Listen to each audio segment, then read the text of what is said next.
Kabanata 1366. Biglang nakalimutan ni Avery na tawagan siya para sabihing sasailalim na siya sa operasyon. Hindi mo ba alam? Akala ko may nagsabi sa iyo tungkol sa kumpanya kaya pumunta ka sa akin para ayusin ang account. Awkward na sabi ni Mike. No wonder hindi mo ako tinawagan kamakailan. May nangyari pala sa kumpanya. Huminga ng malalim si Avery at nagtanong na bangkarot na ang kumpanya. Nagawa ko. Di ba sabi ko sa'yo iniwan ako dati? Lumapit sa akin ang taong iyon. Hindi siya direktang lumapit sa akin. Hindi niya sinasadyang ninakaw ang pangunahing teknolohiya ng aming kumpanya at ibinigay ito kay Wanda. Hindi niya hiningi si Wanda na tumanggap ng kahit isang sentimo. Ginawa niya lang iyon para makuha ang atensyon ko. Yung ex mo. Well, forgot to tell you, hacker din pala siya. Ang kanyang mga kasanayan ay mas mahusay kaysa sa akin. Nang ilang gabi bago ko nalaman na siya iyon. Natigilan si Avery at hindi alam ang sasabihin. Mike, pinabayaan ko na siya. Ngunit ang aming pangunahing teknolohiya ay halos ninakaw. Avery, hindi niya talaga alam kung ano ang sasabihin. Masyadong madyugo at biglaan ang pangyayaring ito na hindi niya maintindihan. Avery, pag-alitan mo ako. Alam ko na ang Tate Industries ay pinaghirapan mo kaya hindi ako nang ahas na tawagan. Sinisisi ni Mike ang sarili. Ayos lang ko, wag kang masama. Bagamat mahalaga. Hindi ito kasing halaga mo. Pag-alo ni Avery, hindi. Ako galit. Talaga. Mike, bakit hindi ka galit? Avery, dahil bigla kong nalaman na wala ng mas mahalaga kaysa sa isang malusog na katawan, may sakit ka ba? Nag-alinlangan si Mike, ang mga may sakit lamang ang magsasabi ng mga bagay na iyon. Oo, tinatawagan kita para sabihin sa iyo na magkakaroon ako ng minor surgery. Hindi ako makakagawa ng video call sa anak ko ngayon. Sabi ni Mike, babantayan ko ang bata, hindi mo kailangang mag-alala. Anong klaseng minor surgery? Isinasaalang-alang ang kasalukuyang pagsisisi sa sarili ni Mike. Ayaw ni Avery na mag-alala siya kaya minaliit niya. Ito, isang minor gynecological surgery. Hindi na nagtanong pa si Mike. Hapon, nataranta si Avery at biglang may dumaloy na yabag sa kanyang tainga. Napadilat siya bigla. Maya-maya tinulak ni Xander ang pinto at pumasok. Avery, gising ka na ba? Gumawa ako ng appointment para sa pagsusulit bukas para sa iyo. Bago ang operasyon, magkakaroon ka ng isang detalyadong pagsusuri. Tanong ni Avery, bueno, ikaw ang aking dumadalaw na doktor ngayon at makikinig ako sa iyo. Anong nangyari? Sa labas, narinig mo ba iyon? Naglakad si Xander sa bedside. Nahulog si Kyrie sa bahay at nahimatay. Ngayon lang siya isinugod sa ospital emergency building. Matapos ipadala si Kyrie sa emergency room, ang kanyang mga tauhan ay nakatayo sa labas ng pinto. Naghihintay na balisa. Nagtataka ako kung narinig mo na ang nangungunang neurologist sa mundo. Ang doktor na iyon ay nasa aming ospital ngayon. Tumabi sa kanya ang isang doktor at kinausap si Lorenzo Packet, ang tiwala ni Kyrie. Kumunot ang noo ni Lorenzo, dalhin mo ako sa doktor. Na iyon. Agad namang dinala ng doktor si Lorenzo sa ward kung saan tinutuluyan ni Avery. Maya-maya dinala si Avery sa pintuan ng emergency room. Nakita niya si Elliot sa isang sulyap. Napatingin din si Elliot sa kanya, to be precise, tinitignan ang mga damit ng ospital kay Avery at nakasimangot. Chapter 1367. Avery, bagamat hindi ka masyadong gusto ng amo ko. Kung mapagaling mo ang amo ko, tutulungan kitang magsalita ng maayos sa harap niya. Sabi ni Lorenzo sa magaspang na boses. Tanong ni Rebecca, Avery, ganoon ka ba talaga kalakas? Gayunpaman kung mapapagaling mo ang aking ama, magsasalita din ako para sa iyo sa harap ng aking ama. Tumalikod si Elliot at inilabas ang kanyang phone sa bulsa. At nagpadala ng mensahe kay Avery. Bahagyang nag-vibrate ang phone ni Avery.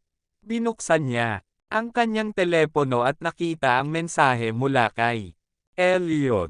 Mayroon lamang itong mensaheng ito hindi. Sinabihan siya ni Elliot na tumanggi siyang makita si Kyrie.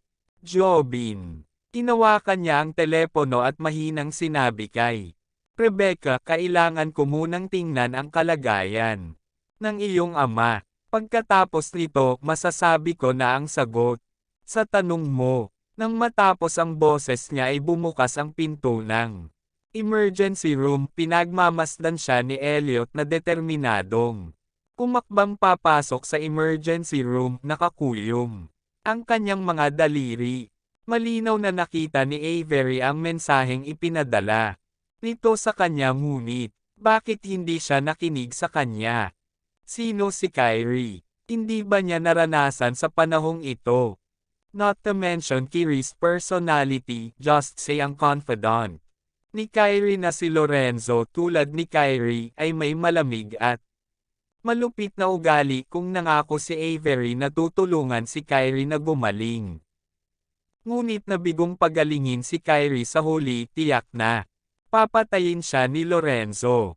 Iniling ni Elliot na tumanggi siya dahil ayaw niyang tumalon si Avery sa fire pit. Kahit na pagalingin ni Avery si Kyrie, hinding-hindi magpapasalamat si Kyrie sa kanya. Makalipas ang halos kalahating oras, bumukas ang pinto sa emergency room at tinulak palabas si Kyrie. Doktor, kumusta ang aking ama? Tanong ni Rebecca sa doktor na unang lumabas. Sabi ng doktor, MS. Sinabi ni Tate na inimbitahan mo siyang gamutin si Mr. Jobon. Avery, nangako kang gagamutan mo ang tatay ko. Malubhang nasugatan ba ang aking ama? Kailangan ba niya ng operasyon? Kailan siya magigising? Sabik na. Tanong ni Rebecca. Paano siya nasaktan? Tanong ni Avery. Sinabi ng katulong at ng tanod na nahulog ang aking ama nang siya ay bumaba. Namumula ang mga mata ni Rebecca. Baka medyo natulala ang pagkamatay ng kuya ko. Hindi naman masyadong seryoso ang pagdurugo ng kanyang utak. Gayunpaman, kailangan ng karagdagang pagsusuri. Sinulyapan ni Avery ang mga bodyguard na nakapalibot dito at sinabing, napakarami sa inyo na nakakaapekto sa ibang tao na magpatingin sa doktor. Mag-iwan ka na lang ng kaunting tao dito, yung iba muna. Bumalik at sinabi agad ni Lorenzo kay Rebecca, Miss Jobon, bumalik ka muna. Kami ni Elliot ang nagbabantay dito, magiging maayos ang tatay mo. Sumulyap si Rebecca kay Elliot at pagkatapos ay mukhang hindi mapalagay. Napatingin siya kay Avery. Bumalik ka muna, sabi ni Elliot. Agad na tumango si Rebecca, kung gayon, babalik ako. Bukas ng umaga.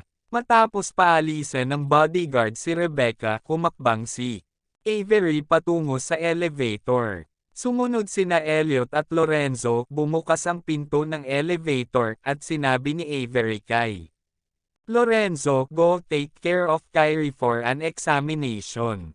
Pagkatapos mong makuha ang resulta ng eksaminasyon, pumunta sa neurology inpatient department para hanapin ako. Tumango si Lorenzo at sinenyasan si Elliot, babayaran niya ang bayad at may ilang mga pamamaraan sa ospital na gagawin. Pang-aasar ni Avery.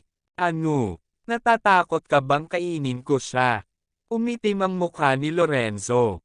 Sumunod ang ilang bodyguard sa elevator at nang magsara ang pinto ng elevator ay agad na napatingin si Avery kay Elliot. Ito ang unang pagkakataon na opisyal na silang nagkita. Mula nang mamatay si Christian. Ilang araw nang hindi nakikita ni Avery si Elliot at si Elliot ay pamayat ng husto. Chapter 1368. Nandoon ang inpatient department pero na nakita ng bodyguard na si Ali na nakatayo silang dalawa kaya ibinuka niya ang kanyang bibig para basagin ang katahimikan. Naglakad ang tatlo patungo sa inpatient department. Pagdating sa departamento ng neurology, sinabi ni Avery kay Elliot, hayaan ang iyong bodyguard na magbayad ng bayad. Agad namang naglabas ng card si Elliot at ibinigay sa bodyguard. Pagkaalis ng bodyguard, dinala ni Avery si Elliot sa opisina ng doktor. May dalawang doktor na nakaupo sa opisina. Medyo nagulat si Elliot nang makita silang dalawa na papasok. Diretsong hinayla ni Avery si Elliot sa banyong nakadikit sa opisina at isinara ang pinto. Di ba sabi ko tumanggi ka? Bakit hindi mo ako pinakinggan? Unang tanong ni Elliot kay Avery. Bakit ako tatanggi na makita si Kyrie? May sariling ideya si Avery. Sinabi sa akin ni Nick na hanggat namatay si Kyrie, hindi matutupad ang pangako mo sa kanya. Nagulat si Elliot sa kanyang matapang na ideya. Sabi niya, gusto mong kunin ang pagkakataong ito para patayin si Kyrie. Hindi mo kaya? Tumaas ang kilay ni Avery. Kaya ko ito. Nang hindi ko alam at ipinapangako kung hindi ko hahayaang makita ng iba na ginawa ko ito. Elliot, sa tingin mo ba ay makatwirang mga ginoo sila? Natigilan si Avery. Kung aksidenteng namatay si Kyrie kahit hindi mo siya napatay, papatayin ka ng mga subordinate niya. Not mention pinatay mo siya. Tinanggihan ni Elliot ang ideya ni Avery. Avery, ayokong patayin siya, gusto mo gamutin ko siya. Anong biro? Tiningnan muli ni Elliot ang kanyang gown at nagtanong.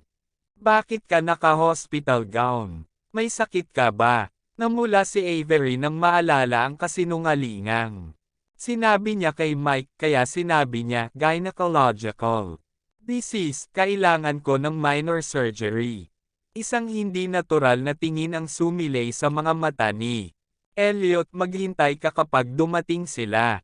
Magpapanggap ka lang na sumasakit ang iyong tiyan at sasabihin mong wala kang magagawa. Kung magising si Kyrie at makita ka, siguradong maaalala niya ang pagkamatay ni Christian. Hindi siya kailanman magpapasalamat sa iyo.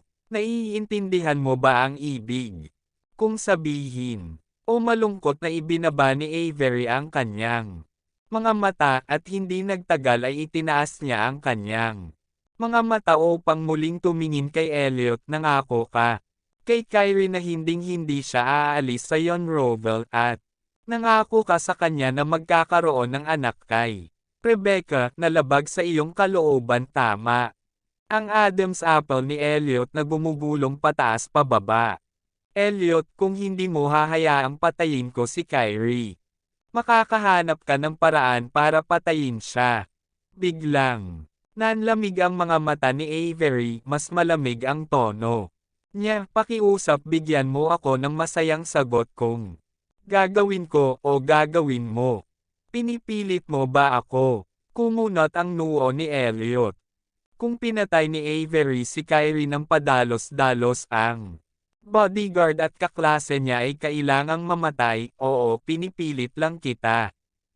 Parang mababaliw si Avery. Kung hindi niya pipilitin si Elliot, mababaliw siya sa buhay. Either you don't care about my life or death. Kaharapin ako ni Kyrie at kakausapin. Ano ang kinalaman nito sa iyo? Noon pa man gusto mo akong protektahan mula rito. Yung feelings mo para sakin, sinong madaya mo? Sa tingin mo ba ang bago mong asawa walang alam si Rebecca.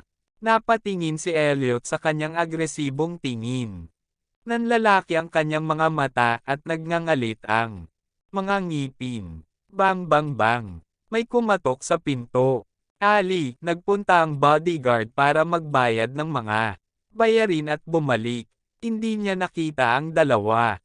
Pagkatapos magtanong-tanong, sinabi sa kanya ng isang doktor na nasa banyo silang dalawa. Dalawang matanda sa isang banyo.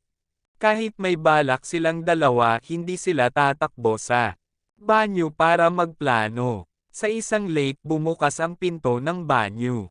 Nakayuko si Avery na may sakit na mukha habang si Elliot ay hinawakan ang kanyang braso at tinulungan siyang lumabas ng banyo. Nagulat si Ali, anong meron?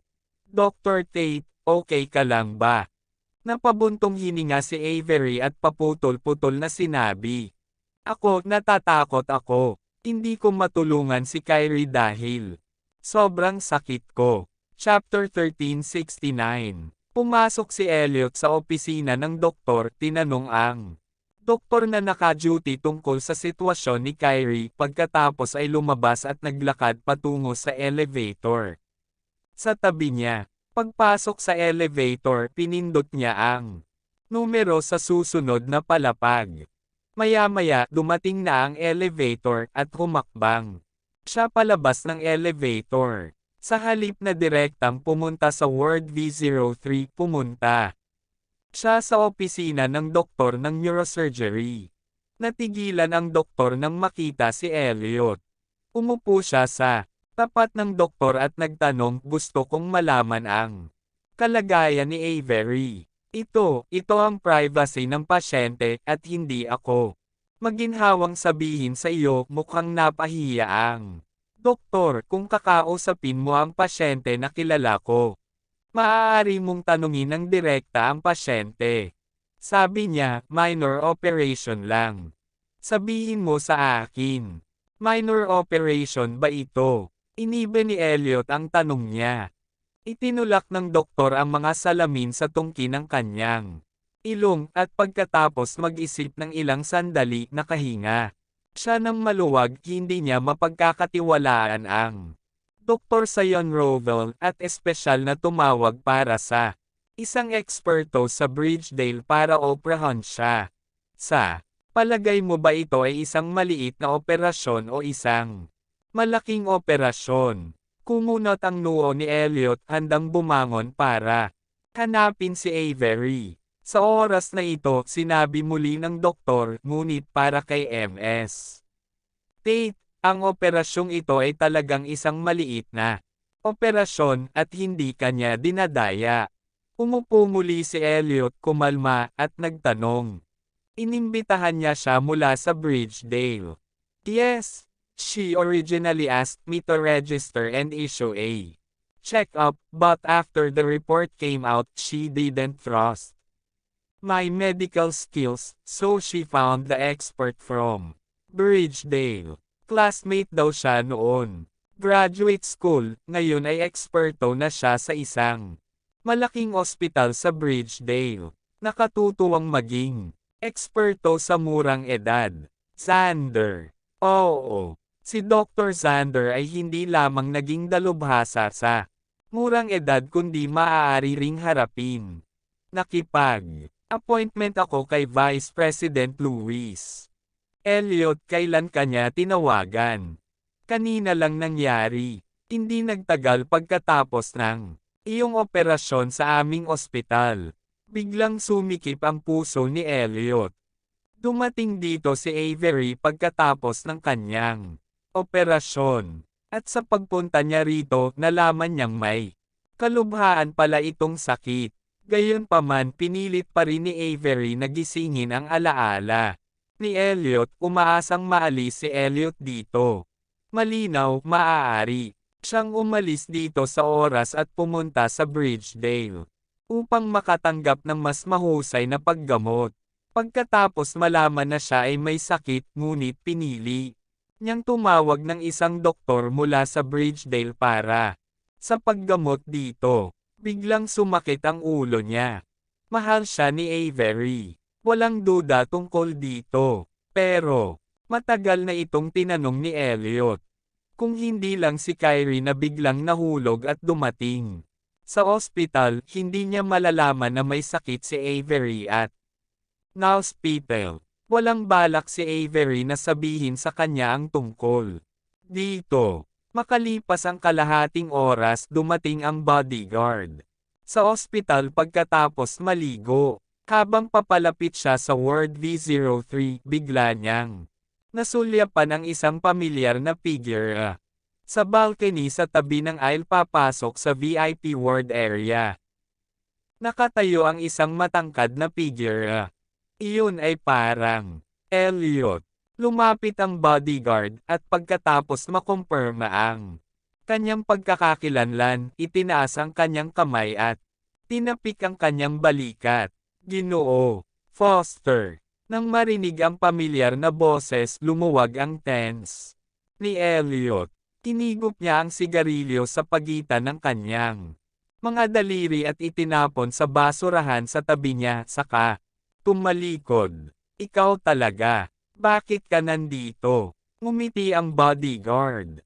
Pumunta ka ba sa amo ko? Nakita mo ba siya? I knew. She let us go to meet you, hahaha. Hindi ko siya nakita, mahina hong sinabi ni Elliot kailan ang schedule ng operasyon niya. I guess the day after tomorrow. Bukas na raw ang detalyadong pagsusuri. Matapos makumplito ang pagsusuri, tinatayang isasagawa ang operasyon. Ang isang malaking tumor ay pinipiga ang lahat ng uri ng nerbiyos sa kanyang utak. Elliot, malumanay na kinausap siya ni Avery at ng doktor. Dahilan para mawalan siya ng malay nang marinig ang sinabi ng bodyguard. Puntahan mo si Avery. Sabi ni Xander, 30% ang failure rate ng sakit niya. Patuloy ng bodyguard, baka hindi na siya makababa sa operating table. Nakita ko na siyang nag-abot ng kasunduan. Papel kay Xander. Chapter 1370. Natahimik ang boses ng bodyguard at agad na kumakbang si Elliot patungo sa Ward 03. Hindi siya kumatok sa pinto, tinulak lang niya ang pinto ng ward at pumasok. Bukas ang ilaw sa ward at pumikit si Avery at nagpahinga. Pero hindi siya nakatulog. Narinig niya ang paggalaw at agad niyang iminulat ang kanyang mga mata. Akala niya ay ang bodyguard na dumating pagkatapos maligo. Ngunit sa hindi inaasahang pagkakataon, si Elliot pala. Nang makita siyang pumasok, tumalon siya at umupo. Higa ka. Pumunta si Elliot sa gilid ng hospital bed at tumingin sa kanya, may tumor na tumutubo sa utak mo. Napahiga na lang si Avery nang marinig ang mga salita sa likuran niya at biglang nag-init ang katawan niya. Go and ask. Ang sabi ng bodyguard mo. Umupo si Elliot sa katabing upuan. Alam kong may sakit ako, bakit hindi ko ito ginagamot? Kapag dapat kong mabawi ang aking memorya, ito ay natural na mababawi. Natatakot akong main love ka kay Rebecca. Anak, masanay ka sa buhay dito at huwag na huwag nang bumalik sa Ariadne at hindi naman masyadong malala. Ang sakit ko, okay lang na i-delay ito. Ipinahayag ni Avery ang kanyang mga alalahanin. Oo, delay it, from the early stage to the late stage. Kapag kinaladkad ka sa kamatayan, mabawi ko man ang alaala ko, makakasama ko si Rebecca ng may malinis na body. Sinunod ni Elliot ang kanyang sinabi at mahina hong sinabi, Avery, bakit ang laso ng bibig mo? Wala ba akong planong magpa-opera? Bahagyang namula si Avery at seryosong tanong. Bakit hindi ka nagpatuloy sa pagpapaliban? Tanong. Pabalik ni Elliot. Napabuntong hininga si Avery, pumayag ka na sa hiling ni Kyrie, ano pa bang magagawa ko? Maliban na lang. Kung gusto mong umalis dito, wala akong magagawa. Sa wakas, alam ko kung paano tanggapin ang aking kapalaran. Hindi ko naisip na hilahin ang sakit ko. Buhay at maayos. Si Avery, ngunit ayaw niyang mamatay. Pagkatapos ng iyong operasyon, gagawa ako ng paraan. Para maibalik ka ni Nick sa Ariadne, saglit na alinlangan si Elliot pagkatapos ay sinabi, baka hindi na ako makabalik sa Ariadne sa lalong madaling panahon. Bumalik ka at mamuhay ka muna. Maaaring hindi mo sabihin iyon, sumakit ang ulo ni Avery, matulog ka na. Tinapos ni Elliot ang usapan. Avery, hindi ako makatulog kapag nandito ka. Elliot, kung gayon pupunta ako. Huwag kang pumunta. Lumapit si Avery at hinawakan ang kanyang braso, manatili ka sa akin sandali. Diretso ang tingin ni Elliot sa kanyang mukha, pasensya ka na ngayon, mahirap matulog ng late. Kung walang sakit si Avery, maaaring magpuyat si Elliot sa kanya, ngunit nang maisip niya ang isang malaking tumor na tumubo sa kanyang utak, ayaw niyang hayaan siyang magulo. Tapos matulog ka muna sa akin saglit. Tumanggi si Avery na bitawan ang kanyang braso. Anyway, Kyrie will not be awake for a while. Saglit na nag-iisip si Elliot at naramdaman niyang hindi ito nararapat, ngunit hindi ito nasaktan. Hindi ka ba nakapagpahinga ng maayos nitong mga araw? Tingnan mo ang dark circles mo. Umupo si Avery. Lumipat at pilit siyang hinayla pababa sa kama ng ospital. Kahit na ang kama sa VIP ward ay medyo mas advanced kaysa sa ordinaryong isa, magmumukha pa ring masikip. Kapag nakahiga silang dalawa, pagkahiga niya sa tabi niya, inabot niya ang katawan niya at niyakap. Naninigarilyo ka ba? Nabulunan ka ba? Hindi, ipinatong ni Avery ang kanyang ulo sa kanyang leeg at paos na sinabing, naninigarilyo ka lang dati kapag naiinis ka. Bagamat ang mga kasalukuyang paghihirap ay tila mahirap para sa atin na malampasan. Siguradong malalagpasan natin sila. Napakaraming ups and downs ang napagdaanan natin sa nakaraan. Bakit ka nagpapakasal kay Rebecca? Biglang sabi ni Avery pagkatapos ng sandaling katahimikan. Saglit na natigilan si Elliot, hindi inaasahan na babanggitin niya ang sensitibong paksang ito. Bakit? Napukaw ang pag-uusisa ni Avery. Kahit hindi mo ako maalala, hindi ka basta-basta kayang magpakasal sa isang babae. His voice calmly came, si Kyrie ang humiling sa kanya na pumunta sa akin. Kyrie asked her to reveal to me na kung pakakasalan ko siya, with my ability, everything in the Jobin family will be mine in the future. Announcement to my solid supporter. Mga ka-master, stay tuned po tayo sa mga update ko. Pasensya na din ko, bihira ako maka-upload dahilan po ay data lang gamit ko, tag 50 load lang, di po unlimited data po. Hope nandyan pa rin kayo mga ka-Elliot and Avery. Ingat and God bless all.